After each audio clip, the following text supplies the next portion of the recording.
Իդեալ համակարգը տեղաբաշխում է 1 միլիարդ դրամի գովազդային ֆոնդ նորակառույց բնակարանների բոլոր շահառուների միջև։ Յուրաքանչյուր ընտանիք կարող է ստանալ 500,000 դրամի սերտիֆիկատ, որը կդառնա ձեր առաջին քայլը բնակարանը երազանքի տուն դարձնելու ճանապարհին։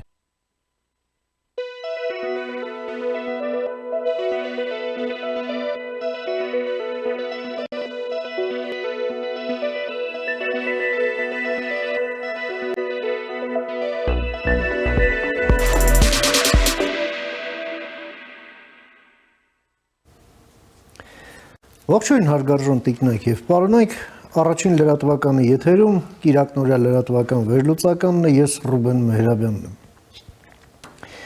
Այսօր 30-րդ օրն է, ինչ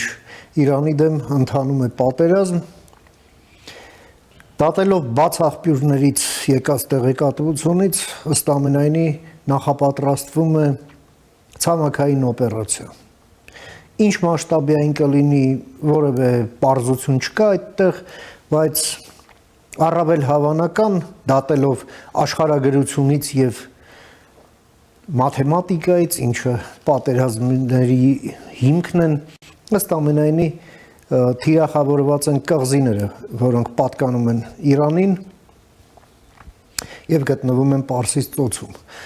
Դա ռազմական անհրաժեշտություն է ստեղծում Հորմուզի նեղուցը բացելու եւ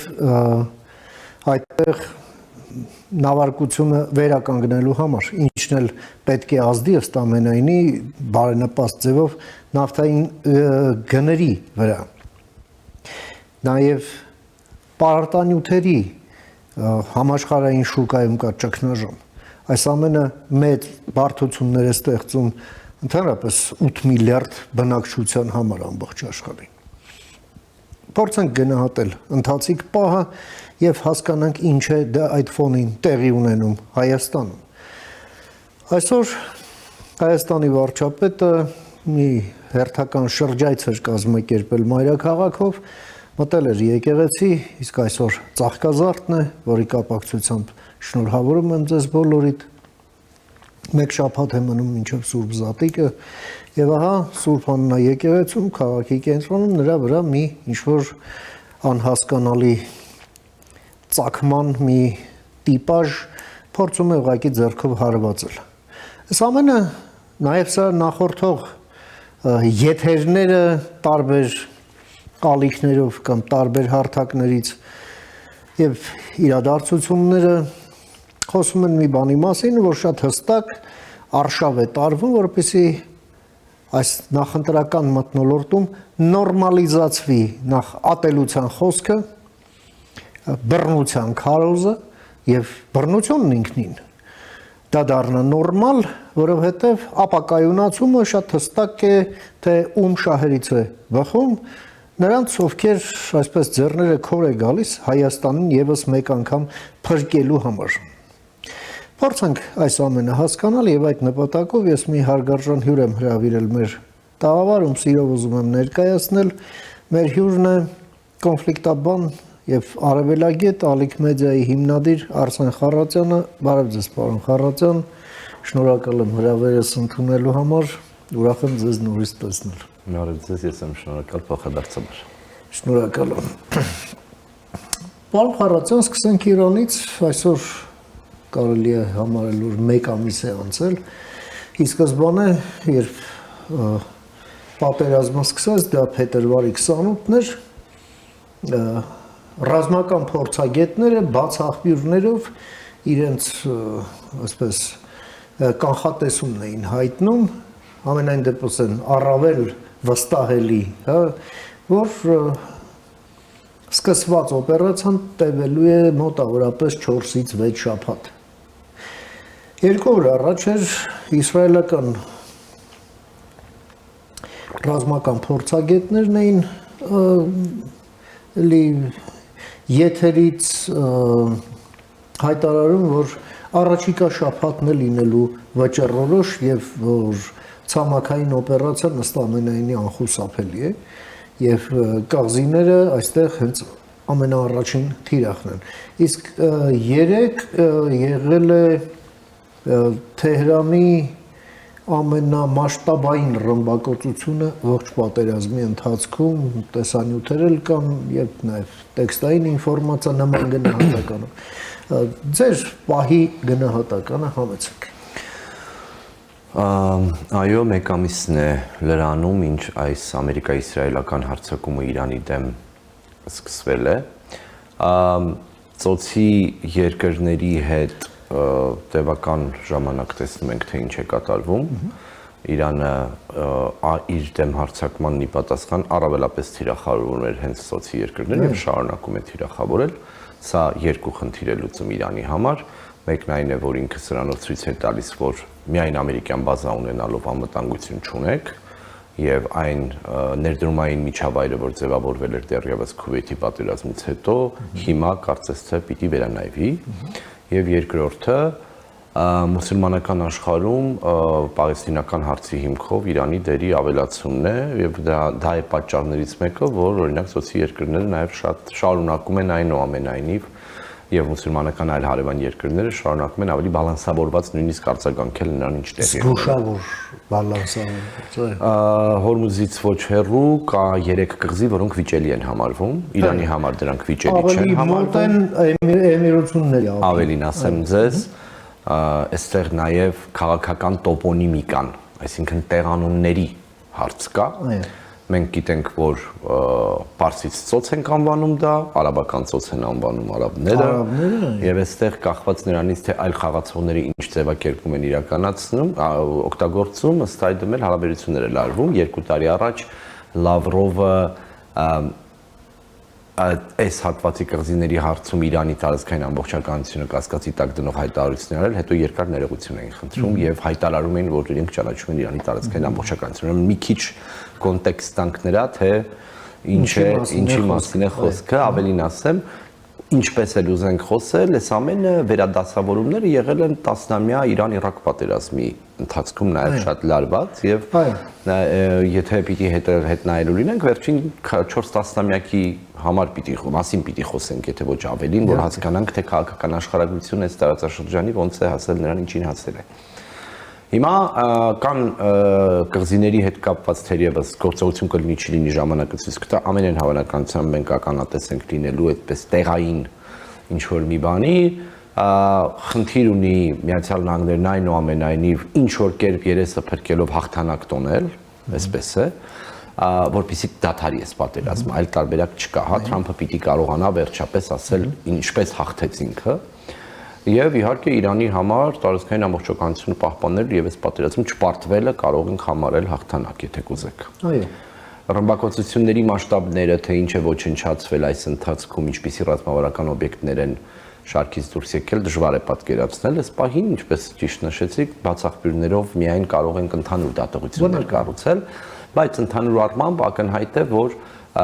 կողմերը իհարկե ինչ որ կետում պիտի այս պատերազմը կարողանան դադարեցնել։ Իրանն այս պահին, ինչպես տեսնում եք, հայտարարում է, որ չի խոսելու ամերիկացիների հետ, վստահության խնդիր կա, բանակցում էինք, հարձակվեցիք, հիմա ինչու պիտի հետ գամ, ինչով եք ապահովելու մեր ուրեմն այն միջավայրը, որտեղ մենք կարող ենք բանակցությունների միջոցով որևէ խնդիր լուծել։ Այստեղ ամերիկացիները նախորդ շաբաթվա ընթացքում մի քանի անգամ փորձարեցին ասել, թե իբրև թե միջնորդություն կա, Պակիստանն է միջնորդում, հիմա կհանդիպենք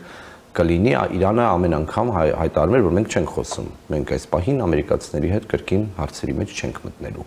Այս ընթացքում քաղաքական ռետորաբանության տեսանկյունից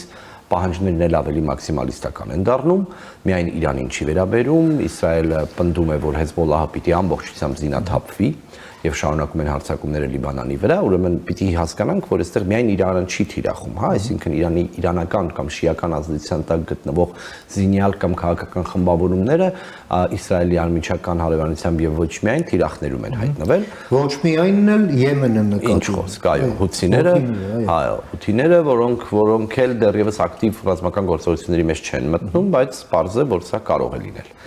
Բահրեյնն էլ իդեպ ասեմ, որ միանշանակ չի, հա, այսինքն Բահրեյնում պարզ է, որ կան ամերիկյան ներկայությունը մեծ է եւ այլ, բայց շիական համայնքը մեծ է, Իրաքը պակաս շիական ներկայություն չունի, բայց կառավարելի է պահում Իսրայել ամենը, այսպես ասած, ծիրը, եթե կուզեք։ Այսինքն խնդիրը հետևյալն է, ինչ պիտի արվի Հորմուզի նեղուցի հարցը գոնե վերջնականապես ամերիկացիները պիտի լուծեն իրենց համար, որ վաղը այսպիսի իրավիճակ չլինի, սա է թերևս խնդիրը, սա է թերևս թիրախում, որպեսզի կարողանան ասել, որ անկախ ամեն ինչից մենք կարողացանք, ասենք թե ենթադրաբար չեզոքացնել հնարավոր ազդեցությունը Իրանի Հորմուզի նեղուցով անցնող ուրեմն նավթի եւ բնական պաշարների տեսանկյունից։ Շատ շուտ է վաղ է ասել, թե ինչ կարող է լինել այնտեղ, բայց ես կարծում եմ, որ եթե անգամ սա լինի կոնկրետ օպերացիա եւ կոնկրետ կղզիներում, կամ այդ այսպես ասած ծովային պատերազմ ենք տեսնելու, ապա կարծում եմ, որ բավական լուրջ լարվածությունն ավելանալու է առաջիկա օրերին նաև ֆիզիկապես թիրախավորված հարձակումների տեսանկյունից կարող է նույնիսկ տարածաշրջանի անմիջական հարևանությունից մի քիչ էլ դուրս գալ, բայց ժամանակը ցույց կտա, որովհետև հարցը շարունակում է մնալ հետևյալը. ինչ են անելու հետո, ասենք թե դադարեցեց պատերազմը, ինչ է լինելու, Իրանի ներսում ինչ է լինելու, Միացյալ Նահանգներում ինչ է լինելու, Իսրայելի պարագայում ինչ է լինելու, Իսրայելը դադարեցնելու է հարձակումները, օրինակ Լիբանանի հարավն ամբողջությամբ դատարկելուց հետո հիմա բուֆերային գոտու մասին են խոսում արդեն, ինչ է լինելու Գազայի գոտում, այս կոնֆլիկտները ինչ փոխակերպումների են ենթարկվելու, ինչ ինտենսիվությամբ է լինելու, բարդ է ասել, բայց այն, որ Միացյալ Նահանգներն արդեն շաբաթից ավել է ակտիվ փորձում են այս պատերազմը, բայց հասցնել ավարտի եւ չեն կարողանում, սա կարող ենք արձանագրել։ Պարոն Խառատյան, ամերիկյան պահպանողականների այդ ամենամյա հավաքին, CPAC, որին ի տարբերություն անցյալ տարվա Թրամփն ներկա չէր, բայց այսպես թիվ 1 ճառը, երեք ես նայեցի, շատ տպավորիչ էր, դա Թագաժառանգ Ռեզա Փեհլևի ելույթներ, որ ուղղակի մի քանի անգամ ընդհատվեց օվացիաներով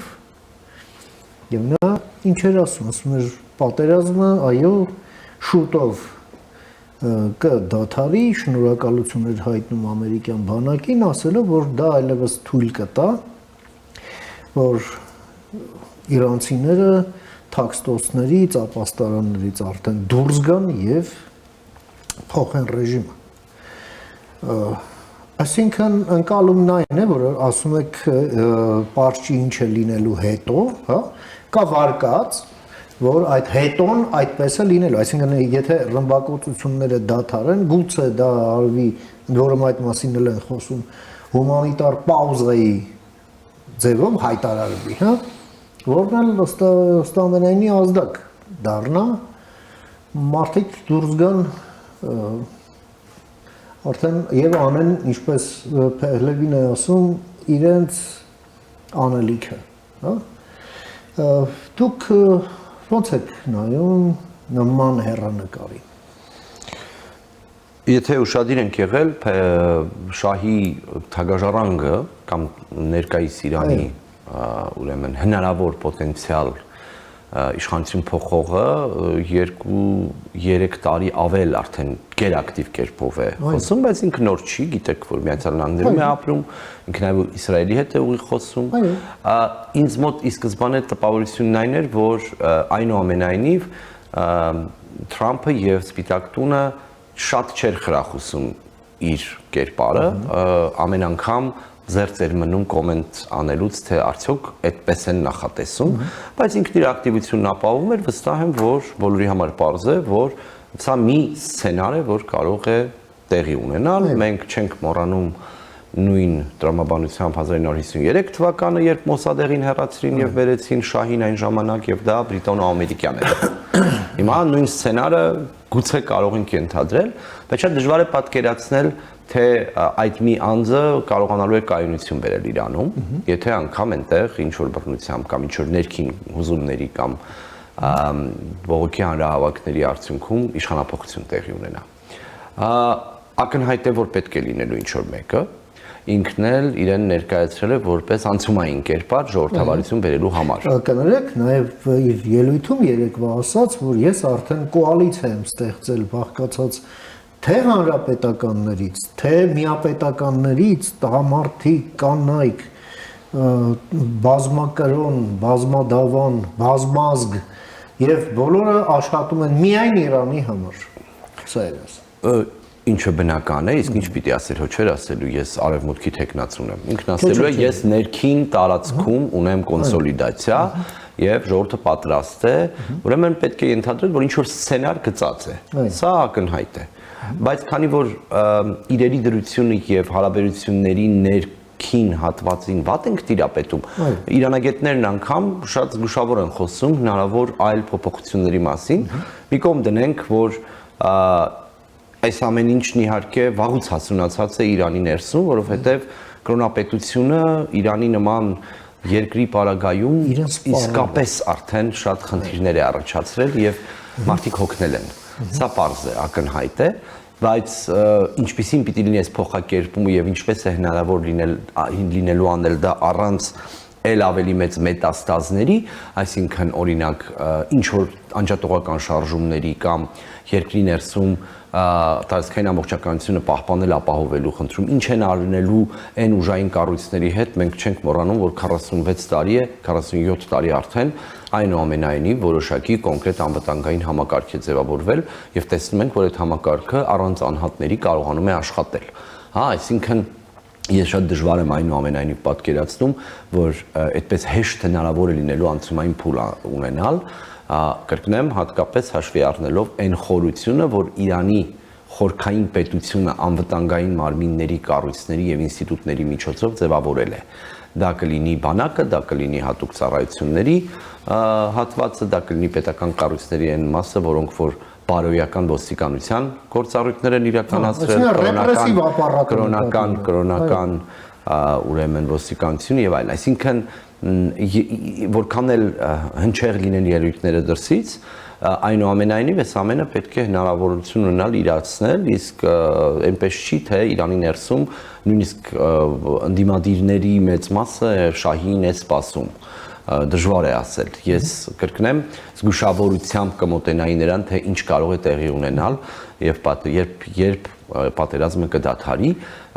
մի բան կա, որ հաստատ է, դա այն է, որ երբ էլ դադարեց եւ Իրանը եւ մեծ մերձավոր Արևելքը այլևս հինը չի լինելու։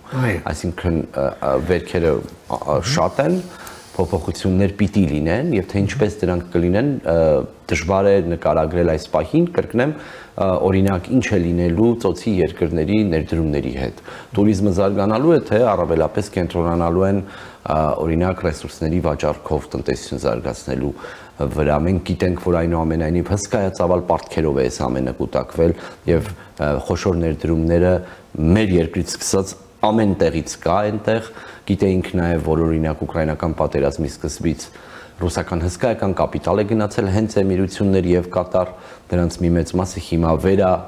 ներդրվում է հարավ-արևելյան Ասիայում, որտեղ իրավիճակ է փոխվել, ուրեմն բոլոր տեսանկյուններից մենք ունենալու ենք շատ ավելի տարբեր մերձավոր արևելք դերակատարներն էլ նորից պիտի դիրքավորվեն հասկանալու համար թե ինչ է տեղի ունենալու որտեղ այն ինչ եղել է նախկինում այս պատերազմով վերջանալու է եւ կարծում եմ պատմության մի շրջափուլ ենք փակելու Պարոն Խարոզյան, ամփոփելով այս թեման, հա, ինչը մեր երկրին անցնել է, դուք արևելագետ, արաբագետ եք։ Երեք Թրամփը նույնպես բավականին անբռնազբոս ձևով խոսեց Մոհամմադ բեն Սալմանի հետ կապված, դեռ հիշատակելով սեփական այն մասը, որտեղ մեջքը կորցնում է իր հպարտ անվանումը, հա։ Խոսքը նախագահի մասին չի, խոսքը թագաժառանգի մասին է, որը մուսուլմանական սրբավայրերի պահապանը իր դիտողով նաև եւ այլն, հա, ինչ եք կարծում, խոսակցությունը ինչ հետևանքներ կարող է ունենալ ձեր կարծիքով։ Որտեղ այս մինչ այս մեր խոսակցության պահը գոնե պաշտոնական որևէ արձագանք Սաուդյան Արաբիայում չկա։ Սաուդյան Արաբիան Միացյալ Նահանգների համար առանցքային պարտներ է եղել։ Սոցի երկրներում արաբական թերակղզում։ Իհարկե, այո, շատ վաղուց եւ այդտեղ է OPEC-ի ձևավորումն է եղել, այստեղ առանցքային գիտեք, թերսադիտողներին հիշեցնենք, որ Սաուդյան Արաբիայում են գտնվում Մեքքան եւ Մեդինան, որոնք մուսուլմանական աշխարհի կարևորագույն սրբավայրերից են, Մեքքայում է Քաաբայի սև քարը, որտեղ ամենամյա գիտեք հաջն է տեղի ունենում, այսինքն ուխտագնացությունը մուսուլմանական աշխարհի, սա նաեւ հսկայածավալ եկամտի աղբյուր է իդեպ հետաքրքրելու այս տարվա հաջը ինչ է հաշվի առնելով կայունության պակասը,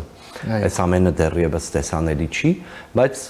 ենթադրում եմ, որ Թրամփն իրապես հասկացել է, որ մենակ է մնացել այս պատերազմում, չի հասկացել, տեսնում է, որ այդպես է։ ՆԱՏՕ-ն լուռ է, ամեն մեկը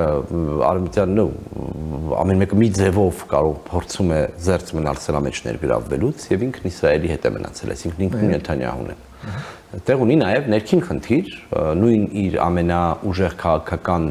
թիկունքը համարվող MAGA-ն, Make America Great Again-ը, ոչ միայն դեմ է, այլև արդեն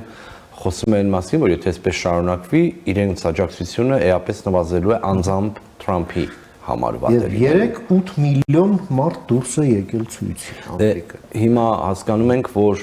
այնպես չի, թե ամեն ինչ շատ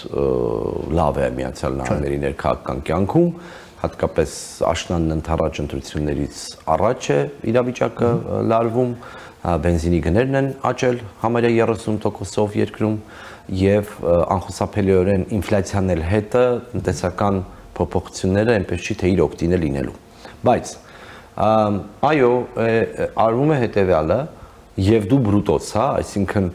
անգամ դու չես ինձ աջակցում, հա, եւ այստեղ նյարդային պահվածք ենք տեսնում։ Ես չեմ էլ կարծում, թե արագ ենք լսելու արձագանք կամ գուցե մամուլի հետ խոսելիս Բին Սալմանը ինչ-որ բան կասի, բայց գիտենք, որ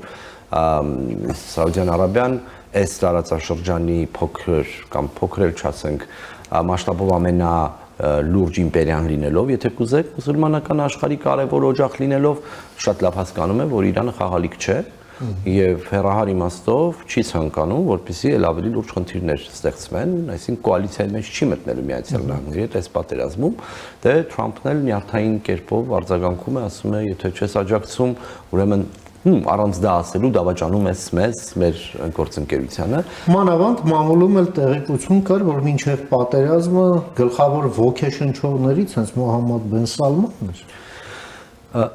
Մենք պիտի հիշենք, որ այս պատերազմից մի քանի օր առաջ էր, երբ Թրամփը հավաքել էր ողջ իր հետ, որտեղ մենք էլ էինք մասնակցում, հիշում եք, Ալիևն ու Փաշինյանը նույնպես այնտեղ էին, հավաքել էր ամբողջ տարածաշրջանի արաբական աշխարհի ներկայացուցիչներին եւ մի շարք այլ ուրեմն պարտներների Հունգարիայից մինչև գիտեք, հա, մինչև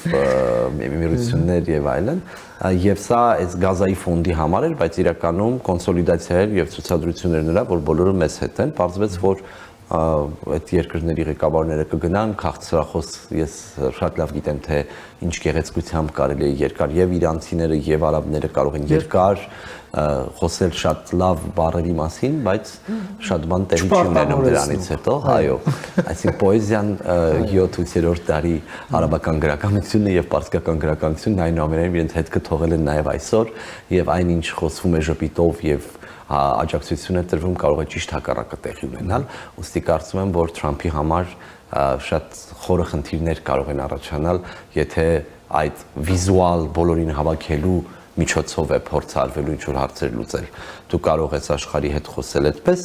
բայց երբ գործողությունների ես դիմում եւ դիմացը ոչ պակաս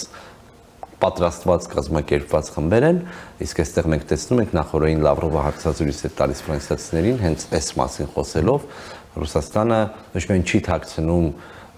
իր աջակցության կերպերը Իրանին, այլև մի կողմից այս փուլում շահով է դուրս գալիս այս պատերազմից, երկրորդը շատ լավ հասկանում է, որ սա մի պատերազմ է, որտեղ թակարդն են ընկել ամերիկացիները եւ շատերը չէ, որ հիմա խոսում են ընդհանրապես Ուկրաինա-Ռուսաստան հակամարտության մասին, չնայած այնտեղ էլ ինտենսիվությունը պատերազմի չի նվազել։ Եվ պարոն Խարոձյան, այս ամենը ինչ մենք մինչ այս պահը խոսում ենք, մեր անմիջական հարևանության մասին է։ Մենք մի երկիր, որը հիմա գտնվում է նախընտրական մթնոլորտում, որն էլ մենք տեսնում ենք ինտենսիվ ձևով միտումնավոր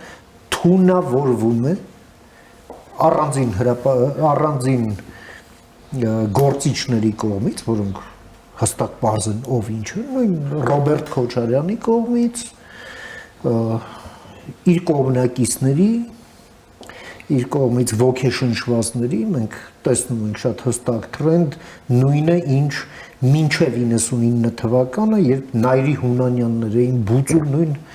այսպես խոսելաձևը, նույն այդ տրամադրությունների արմատականացման գեներացիա եւ այլ։ Այսօր դրա, ասենք ասենք, դրսևորումը տեսանք Սուրբաննա եկեղեցում, ընդ որում ուղիղ եթերում, հա։ Այստեղ անալիք չունի պետությունը։ Հոկտեմբերի 27 տեսած պետություն, էլի абստրակտ պետություն չի։ Հանց։ Դե գիտեք, կա այսպիսի մի կանոն։ Քաղաքական գործիչները անգամ երկրի ղեկավարի մակարդակում տարբեր որոշումներ են կայացնում եւ ատողների պակաս չկա։ Չի լինում։ Ինչ հիշեցնեմ, որ օրինակ կոշիկ էին նետում Բուշի ուղղությամբ, հիշում եք Իրաքում։ Իրաք կամ շիշ էին նետում Մակրոնի ուղղությամբ։ Մենք տեսել ենք սրանք եւ այո, վարկագծի համար պատիժ անպայման պիտի լինի, բայց քաղաքական գործիչները պիտի պատրաստ լինեն սրան, ընդհանրապես եմ ասում։ Եվ այո, հայհոյանքը դարձնում են կրկին նորմալ, ինչպես ասում եք։ Մենք այստեղ շատ տարբեր փուլեր ենք անցել հետ պատերազմական շրջանում այսպիսի վարկագծերի պակաս չենք ունեցել եւ դա այո զայրույթով մարդկանց հաճախ գուցե նույնիսկ օբյեկտիվ կորստից, ցավից բնականաբար այլ լուծում չգտնելով նաեւ զայրույթ այդպես դուրս բերելու բայց եթե սա կազմակերպված կենտրոնացված պարզապես պրովոկացիաներ են, սադրանքներ են, ապա դրա արմատները պետք է ոչնչացնել։ Ինչու ես խիստ կասկածում եմ, որ անելու են։ Չեն արել 2018 թվականի հետ հեղափոխական շրջանում, երբ դանակը ոսկորին հասավ միայն այդ ժամանակ ինչ որ քայլերի դիմեցին, եւ ցավոք նաեւ հաճախ մարդկանց անհասկանալի պատճառներով պատժում են, իսկ նրանք ովքեր որ անում են բաներ, որոնք որ ոչ միայն հանրային ընկալումներում են անընկալելի, այլև քրեական պատասխանատվություն ենթադրում, հաճախ այնպես չի, թե շատ կոնկրետ պատժի են ենթարկվել։ Ամեն դեպքում այն, որ պետական քաղաքական գործիչները կամ քաղաքական գործիչներն ընդհանրապես պիտի պատրաստ լինեն, որ այո լսելու են եւ շատ բացասական բաներ իրենց նկատմամբ, երկիրը փոքր է եւ եթե պիտի հանրային տարածքում հայտնվեն, կարող են նաեւ այդպիսի դեպքեր լինել, բայց կրկնեմ, եթե տեսնում են կամ կարողանում են հիմնավորել,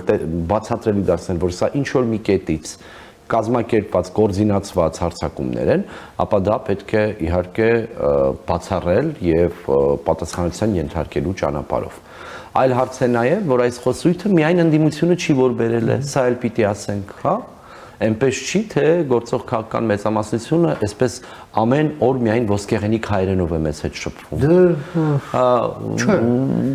Եկեք ռեալ նայենք, էլի, հա, հիմա մեկը մյուսին կարող է մեղադրել դու առաջինն ես, դու երկրորդն ես, երրորդն ես, իրենք էլ այդպիսի վարկագծի համար պետք է պատասխանատվության ենթարկվեն, որպեսզի երկակի ստանդարտներ չլինեն, որպեսզի նաև մարդիկ հասկանան, որ սա վերաբերում է բոլորին։ Ոչ թե ինչ որ մեկին թույլատրելի է, այս կամ այն վարկագիծը մյուսին ոչ։ Հարցը իրավական տարածք բերելու մասին է, կրկնեմ, եթե կազմակերպված է ինչ որ կետից եւ այս սադրանքներն արվում են շատ կոնկրետ, այս է հիբրիդը։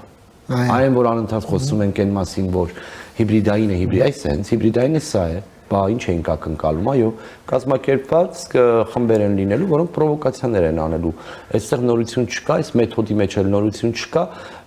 սա արվել է նաեւ նախկինում բոլոր շրջափուլերում եղել են եւ 90-ականներին եւ 2000-ականներին եղել են այսպիսի վարկագծեր։ Ուղղակի այն ժամանակ իշխանություններ անում։ Այո։ Սա է տարբերությունը։ Այն ժամանակ իշխանությունները։ Հենց ճիշտ, հենց այդպես։ Անկախ նրանից նրանք իշխանություն են, թե հիմա էլ իբր իշխանություն են կամ իբր։ Եվ ինչու այդ շրջանակները հնարավորությունն են սա անելու։ Այդ հարցը իշխանությանն է։ Այո։ Եվ այնպես որ թող մեզ ոչ մեկից չբացատրեն, թե ինչպես է պետք հասկանալ ինչ որ տեղի է ունենում։ Չարված, պատժի չենթարկված, իրավաքաղաքական գնահատականներ չտրված, օրենքից դուրս չբերված խմբերը, որոնք ահաբեկել են նախկինում, հիմա էլ ընդդիմության դիրքերից են ահաբեկում եւ մեղադրել որևէ մեկին նրա մեջ, որ այ գիտեք, բան, մեր ժողովուրդն է մեղավոր, որ սա հանդուրժում է, այդպես չի։ Պետություն ենք, թե ոչ ի վերջո, եթե կա քրեական պատասխանատվություն, եթե կա իրավական դաշտ, ապա այդտեղ պիտի լուծումներ գտնել, հardապես պետք է հստակ օրենքի տառին համահունչ գործողությունների դիմել եւ ոչ թե թողնել այսպես ասած հանրային տարածքում հետո բացատրություններ տալու կամ ներողություններ խնդրելու կամ հետո մեզ բոլորիս պատմելու թե ընդհանրապես ինչքան լավ կլիներ, եթե լավ լիներ։ Հա մոտավորապես այստեղ ենք հասել, հա եւ այստեղ կարծում եմ որ անելիք շատ ունեն, շատ մեծ է իմ մտահոգությունը կիսում եմ ձեզ հետ միանշանակ հայհոյանքը կրկին նորմ դարձնելու այս տրամաբանությունը վտանգավոր է եւ ի վերջո վերածվելու է ֆիզիկական բռնության, ցավոք մենք այստեղ կարող է չհասցնենք հետևից, որովհետեւ հորիզոնական, այսինքն շատ են տարբեր խմբերը, որոնք կարող են ինչ-որ գործողությունների գնալ եւ եթե մենք չենք կարողանում այդ աղբյուրը գտնել եւ ինչ-որ կերպ դրան պատասխանատվության ենթարկելով դուրս մղել դաշտից, ապա մենք ավելի ահագնացող այսպիսի վարքագիծ ենք տեսնելու առաջիկա ամիսների ընթացքում։